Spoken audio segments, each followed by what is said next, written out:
Voilà, Beshem Hashem Nasseh, Venastiach, on a un tout petit problème technique, on revient en arrière, nous sommes donc jeudi soir 3 du mois de novembre et Yud du mois du Marcheshvan. Je suis racheté par Marlène Gore, pour l'élévation de l'âme de son papa, David Abu Hatzera ben Ramah ve ben Shalom, Roi Hashem Tenachenu Begana Eden Elion vechol Shochuvim imo bichlal arachamim vaselichot bechen yehi ratzon. Venomar Amen, Tiye Nishmatot, Rochaim, Bezrat Hashem, que le mérite de cette étude que nous allons voir ensemble sur les paroles de nos Chachamim élève l'âme de David Abu Hatzera, Bezrat Hashem, Ben Ramah, peut-être Ramah, Ve Shalom. Merci Bezrat Hashem aussi à Marlène Gore d'avoir acheté ce shiur, Bezrat Hashem pour l'élévation de son âme, que Akadosh Baruch Hu vous bénisse sur tous vos chemins. Et comme je le disais au préalable juste avant, justement, l'importance d'acheter des shiurim, c'est de faire d'une pierre plusieurs mitzvot. La première, c'est de l'acheter pour l'élévation d'une personne décédée qui, de par ce biais-là, eh bien, prend le mérite de tous ceux qui vont écouter ce cours, les paroles de Torah. La deuxième chose, c'est que grâce à cet argent, on va pouvoir le remettre aux Avrechim qui étudient chez nous et d'étudier la Torah. Ils vont être payés, Bezrat Hashem, recevoir une bourse, mais pas payée parce qu'ils reçoivent 2800 shekels qui ne pourraient même pas servir à une semaine en Israël, entre les loyers, les courses et tout ce qu'il y a à faire. Et donc voilà, c'est beaucoup de bonnes choses, hormis aussi celui qui l'a acheté, qui prend le mérite d'acquérir cette mitzvah, qui, à travers tous ceux qui visionneront ce shiur, eh bien, auront le mérite de pouvoir prendre énormément de sruchekon amezaket atzibur zoche bezrat Hashem b'chol mitzvot. Tout celui qui fait participer les autres à une étude de la Torah prend le salaire de tout le monde. Donc, Toda Rabba d'acheter des shiurim pour les anniversaires, pour vos époux, pour vos femmes, pour vos enfants, pour la guérison, pour toute bonne chose ou chose plus difficile, pour l'élévation de l'âme d'une personne décédée. Vous y gagnez énormément de mitzvot, votre argent est distribué pour la Torah et de qui plus est, un Dvar Torah permet à des personnes de pouvoir se rapprocher du judaïsme et de la Teshuvah. Nous allons commencer tout de suite cette étude en vous souhaitant tous les bonheurs du monde, un très bon Shabbat Shalom, Be'ezrat Hashem Yitbarach. Et on commence tout de suite avec une question qui m'a été posée tout à l'heure au Beth Midrash. Quelqu'un me dit, je comprends pas, dans la paracha de la semaine, il y a marqué que dans la vallée des égaux, Emek Shavé, là-bas il y a eu une Seouda qui a été faite, dont on a parlé dans d'autres shiurim juste avant. Pourquoi la Torah a-t-elle besoin de nous préciser dans cette paracha de Lech Lecha, où a eu lieu la Seouda? Si ça s'était passé à Amek Rephaim, est-ce que ça aurait changé les choses? Pourquoi est-ce que la Torah a-t-elle besoin, quand on la lit comme ça, dans ce Sefer Torah si précieux, si universel et en même temps si éternel, tellement codé et rempli de secrets, pourquoi est-ce que la Torah aurait-elle besoin de nous dire le lieu où s'est passée la Seouda? Excusez-moi, sans être vulgaire, mais qu'est-ce qu'on en a à faire? En quoi ça me rapproche de Dieu, de mon judaïsme, de la Torah ou des mitzvot? En quoi ça me rajoute de la Hirat Shamayim? Ou mieux encore, dans la 17e Mishnah de Masechet Avot, premier chapitre, n'est-il pas dit que ce n'est pas le Midrash le principal, mais en dehors du Beth Midrash, en d'autres termes, que nous devons apprendre de chaque enseignement quelque chose que l'on peut vivre à l'extérieur. Qu'est-ce que je pourrais vivre à l'extérieur de cette étude quand je suis dans la rue, quand je suis à mon travail, quand je suis en train de marcher dans le métro, quand je...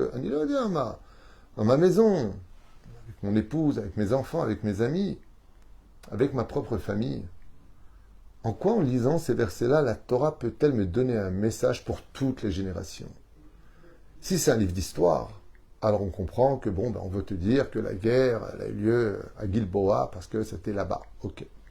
Et puis ça va te réveiller des questions en disant, mais alors, Gilboa c'est dans le nord, comment se fait-il qu'ils étaient dans le sud? Comment ils ont dit que le lendemain ils y étaient? Il n'y avait pas de train, il n'y avait pas de voiture. Peut-être éventuellement des choses comme ça, peut-être éveillées chez nous, mais en réalité la Torah est beaucoup plus profonde. Alors j'aimerais vous faire partager la réponse que je lui ai donnée avec l'aide d'Hachem, que j'avais entendue du Rav Yonah Metzger, chez Badel Chaim Arukim. Lama, Davka, Emek, Shavé. Vous savez tous qu'Abraham Avinu alav Shalom, alors qu'il venait de démarrer son chemin vers les mitzvot du monothéisme et de la publication de l'existence de Dieu, les gens étaient persuadés qu'il s'agissait déjà du Melech HaMashiach. Comme c'est marqué plus tard dans la paracha de Chaye Sarah, car tu es un prince de Dieu parmi nous. Voilà ce que disaient les gens d'Abraham. Tu es un prince de Dieu. Et donc ils voyaient en Abraham Avinu l'espoir de la Géoula. Et l'une des conditions qui affirmera que le Mashiach est vraiment le Mashiach, c'est quand toutes les nations du monde déposeront les armes et qu'il n'y aura plus aucune guerre dans le monde. Aucune. Ça veut dire que si, même il y a 2000 ans de cela en arrière, comme c'est marqué dans les prophètes d'Israël, Loye Cherev, il n'y aura plus d'épées qui se lèveront les uns contre les autres. Le Mashiach apporte une rédemption absolue, un shalom absolu. Plus de haine, plus de. Alors, Abraham prend ce rôle du berger. Il a ce rôle du leader. Il a ce rôle de celui qui unit, celui qui ramène sous les ailes de la Shekhinah. Il a le rôle de celui qui va donner au monde sa plénitude. Abraham, c'est celui qui remonte le moral, c'est celui qui répond à toutes les questions, c'est celui qui a des réponses à toutes nos questions. C'est celui qui peut prouver très sagement l'existence de Dieu et la véracité de la Torah. C'est celui qui peut expliquer dans tous les sens les plus profonds chaque mitzvot de la Torah et du judaïsme. L'importance de la terre d'Eretz Kenaan, l'importance de la terre d'Eretz Israël. C'est celui qui unifie. Et voilà que Abraham Avinu, qui est censé être l'homme du shalom, devient l'homme de guerre. L'homme qui se bat. L'homme qui descend au niveau de sa génération. Où pour un oui ou un non, les bras de fer étaient tapis à chaque porte. C'était celui qui était le plus fort qui l'emportait. C'était l'époque des rois, de leur règne, de leur armée et de leur armement. Abraham Avinu se retrouve, lui-même, en train de mener une guerre pour libérer Lot contre ces rois impies qu'il mettra au tapis. Et beaucoup de sang vont être versés. Beaucoup de sang va couler. Abraham lui-même va verser du sang. Alors, où est-ce qu'ils vont se rencontrer avec les autres rois, les alliés d'Abraham? Be'emek Shavé. Qu'est-ce que c'est Emek? C'est une vallée. C'est un endroit où on descend. Shavé veut dire égaux. De là, nos Chachamim disent que les nations du monde ont voulu dire à Abraham Avinu, ah, on pensait que toi, tu étais en haut, que tu t'étais élevé au-dessus de nous. Mais en fin de compte, c'est comme certains démagogues. Quand ça t'arrange, tu fais la paix. Quand ça t'arrange pas, tu trouves des excuses pour la guerre. Et la preuve en est, comme tu étais touché par le problème et qu'il s'agissait de ton petit-neveu, de ta propre famille, ton petit beau-frère, alors tu n'as pas eu de problème de verser le sang. En d'autres termes, quand ça t'arrange, tu fais la guerre, et en fin de compte, tu n'es peut-être pas l'homme que l'on attendait. Tu n'es peut-être pas l'homme du shalom. Alors, vient Malkit Tzedek, Shem, et il propose de consommer du pain et de boire du vin. Dafka dans cette vallée-là. La Torah vient nous donner un message, ouvrez bien grand vos oreilles, magnifique. Mais quand je vous dis magnifique, c'est magnifique. J'espère simplement être à la hauteur de vous le transmettre. Mais le message est beau. Pourquoi le pain et pourquoi le vin? Vous savez que dans le judaïsme, quand on prend par exemple un pamplemousse ou une orange, la bénédiction avant de consommer ce fruit-là, c'est Boré Peri Aetz. Mais si maintenant je presse cette orange, ce citron, une citronnade ou tout autre fruit que je presse et que je bois de ce jus, la bénédiction deviendra She'akol Niabidvaro. C'est une bénédiction qui devient générale. Donc elle est moins importante que Boré Peri Aetz qui définit d'où il vient. Puisque She'akol, tout, Nia, vient Bidvaro, de la parole de Dieu. C'est une généralité. Ce qui fait qu'en prononçant la bénédiction d'un fruit, je suis à Boré Peri Aetz, ou d'un légume Boré Peri Ha'adama, mais si je lui fais perdre son identité, sa teneur, sa tenance, alors automatiquement, ça devient She'akol. Pas dans tous les cas, comme la purée, ça resterait Adama. Aval Borfen et Chroni, oui, c'est comme ça. C'est comme ça pour tout, sauf deux éléments, ou plutôt deux aliments. Quand je prends du blé, vous savez, comme on a l'habitude de manger le blé, les Tunisiens, on a un plat qui s'appelle le blé, et donc c'est du blé qu'on fait cuire dans la marmite, la bénédiction sera Boré Peri Ha'adama, car elle vient de la terre. Mais si maintenant je prends ce blé, et j'en fais de la farine pour en faire du pain, la bénédiction sur ce même aliment monte de degré. Car Hamotzilechem min haaretz, la bénédiction reine, plutôt roi de tous les aliments. Quand je fais Hamotzilechem, je ne remets pas de bracha derrière, Zeu Nigmar. Et la reine, qu'est-ce que fait Malki Tzedek dans la vallée qui descend, Chavé, où ils ont voulu dire à Abraham, toi maintenant tu es notre égal. Tu es égaux avec nous, tu n'es pas plus que nous. Il leur a donné du pain à manger pendant cette séouda. Et Abraham leur a dit, la bénédiction sera Motzilechem min haaretz. Et les rois lui ont répondu, mais c'est pas du blé? On dit pas Boréperi ha-adama qui vient d'en bas de la terre? Il leur a dit non. Il a été travaillé. Il est devenu de la farine, on l'a tamisé. Après on l'a pétri, on l'a mis dans le four. Et maintenant il est devenu du pain. On peut transformer du bas vers le haut les choses. Et pas que du haut vers le bas. Alors ils leur ont donné du vin. Ils ont dit, on dit Boréperi haetz, car sur une grappe de raisin, on dit la bénédiction Boréperi haetz. Et Abraham répondra, non.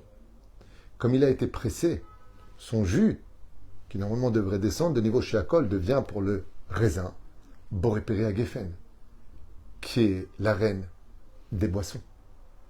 Ainsi donc, Abraham Avinu alav shalom leur apprend que c'est pas parce qu'on fait la guerre, c'est pas parce que des fois il faut savoir descendre pour chercher les grandes valeurs de ce monde, jusqu'à l'hôte duquel viendra plus tard le Melech HaMashiach lui-même, qu'on descend de niveau. Des fois c'est en descendant vers le bas qu'on monte au plus haut. Ça s'appelle Yerida et Tzorech Aliyah. Même Rabbeinu le dit souvent. Il peut arriver dans la vie qu'on se retrouve dans des situations où on est dans un endroit où on n'aurait pas voulu être, où on ne devrait pas être. Quelque part là-bas, tu vas grandir extrêmement fort. Comme ce juif qui me racontait qu'un jour à Tel Aviv, il s'est trompé d'adresse et il cherchait. Et comme il ne parlait pas bien l'hébreu, alors il s'est débrouillé tout seul et il descend des marches.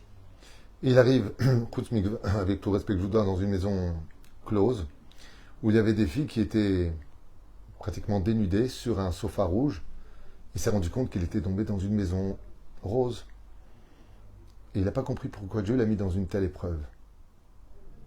Il m'a raconté que il était, pour lui qui était très religieux, c'était un choc de se retrouver là-bas. Mais il a senti un Yetzer Hara énorme qui lui est monté. Énorme. Une envie énorme, d'un coup. Tellement il y avait de la touma là-bas. Et il s'est sauvé. Il a couru dans les escaliers.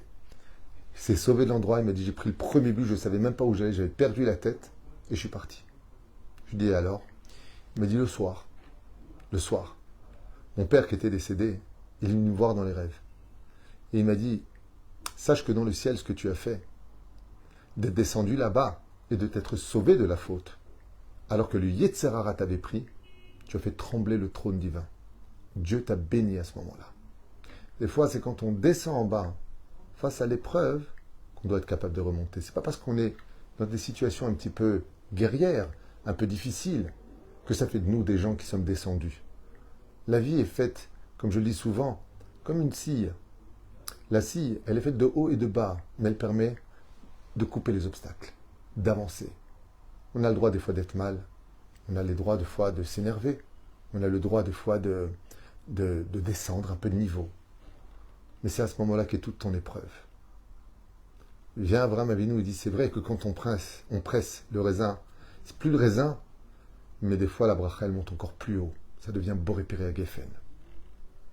Et si vous constatez bien, dans toutes les fêtes juives, dans tous les bonheurs qui nous accompagnent, que ce soit pour le Pidyon Haben, que ce soit pour une Brit Mila, que ce soit pour une Bar Mitzvah, que ce soit pour un mariage, que ce soit pour toutes les fêtes juives, il y aura toujours du pain et du vin.